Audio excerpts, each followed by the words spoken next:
রাধে রাধে। নমস্কার বন্ধুরা, আশা করি সকলে ভালো আছেন আমাদের পরম প্রিয় সখা শ্রীকৃষ্ণের আশীর্বাদে। আজকে কথা শ্রীকৃষ্ণগীতে শোনাবো এক অনন্ত ভক্তি আর ঐশ্বরিক প্রেমের কাহিনী। আজকের কাহিনী এমন এক প্রেমের যার কোনো নাম নেই, কোনো সীমা নেই, এমন এক ভালোবাসা যেখানে ঈশ্বরকে পাওয়া যায় হৃদয়ের নিঃশব্দ ত্যাগে। এক শান্ত রহস্যময় সন্ধ্যা, সূর্য অস্ত যাচ্ছে ধীরে ধীরে, নদীর জলে আলো ছায়ার খেলা। সূর্যপুত্র কর্ণ বসে আছেন একা, যুদ্ধ প্রস্তুতির আগের রাত। সামনে তার রথ, অস্ত্র আর এক অদ্ভুত নীরবতা। চারিদিকে শূন্যতার সুর, মস্তিষ্কে হাজারো চিন্তা। ধর্ম না বন্ধুত্ব, অর্জুনের প্রতি ঘৃণা না শ্রীকৃষ্ণের প্রতি অজানা আকর্ষণ।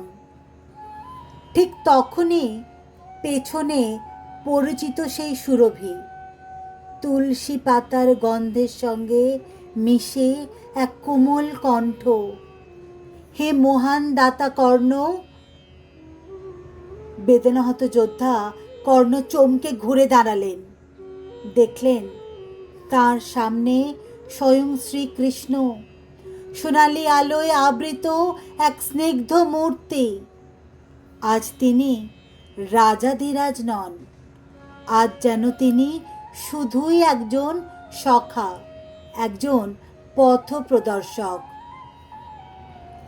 অঙ্গরাজ কর্ণের কণ্ঠ ভারী হয়ে এলো।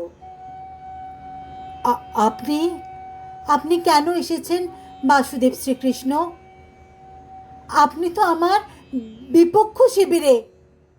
শ্রীকৃষ্ণ শান্ত কণ্ঠে বললেন, হে অহংকারহীন দাতা কর্ণ, আমি কখনো কারো বিপক্ষে নই। আমি শুধু হৃদয়ের পাশে থাকি, যেখানে সত্য আছে, ভালোবাসা আছে। বীর কর্ণ একটু তিক্ত হাসলেন। সত্য? আমার জন্মই তো এক মিথ্যা। আমি কুন্তির পুত্র, কিন্তু লুকিয়ে বড় হয়েছি সুতপুত্র নামে। আপনি বলুন মধুসূদন, আমি কোন দিকে দাঁড়াবো?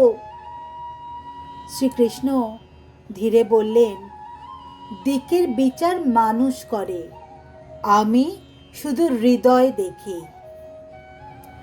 আমি তোমার হৃদয়ে আমার আশ্রয় খুঁজে নিয়েছি। তুমি যতই অন্ধকারে থাকো, আমি তোমার ভেতরের আলো। কর্ণের চোখ জলে ভরে উঠল। কিন্তু হে বাসুদেব শ্রীকৃষ্ণ, আপনি তো আমার শত্রুপক্ষের সাথে। যদি আমার রথের সামনে আপনি দাঁড়ান, আমি কি অস্ত্র তুলব না?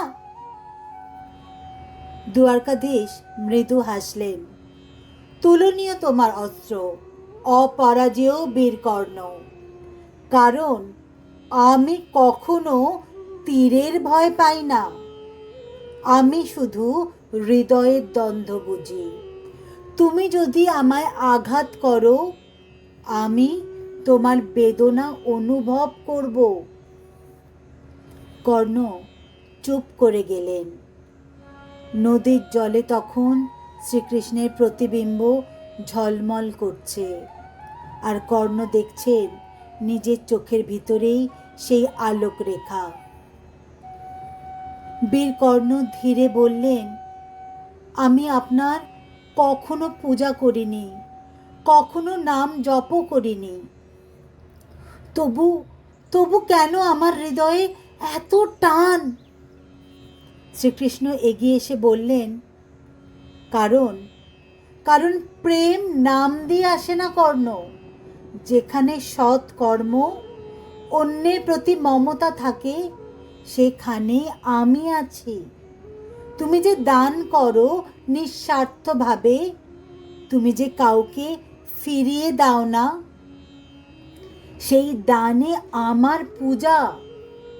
হঠাৎ দূরে শঙ্খধ্বনি বেজে উঠল, যুদ্ধের ডাক। বীর সূর্যপুত্র কর্ণ উঠে দাঁড়ালেন। রথে চড়ার আগে শেষবার তাকালেন শ্রীকৃষ্ণের দিকে। শ্রীকৃষ্ণ বললেন, যুদ্ধ তোমার বাইরে হবে কর্ণ, কিন্তু প্রেম থাকবে অন্তরে।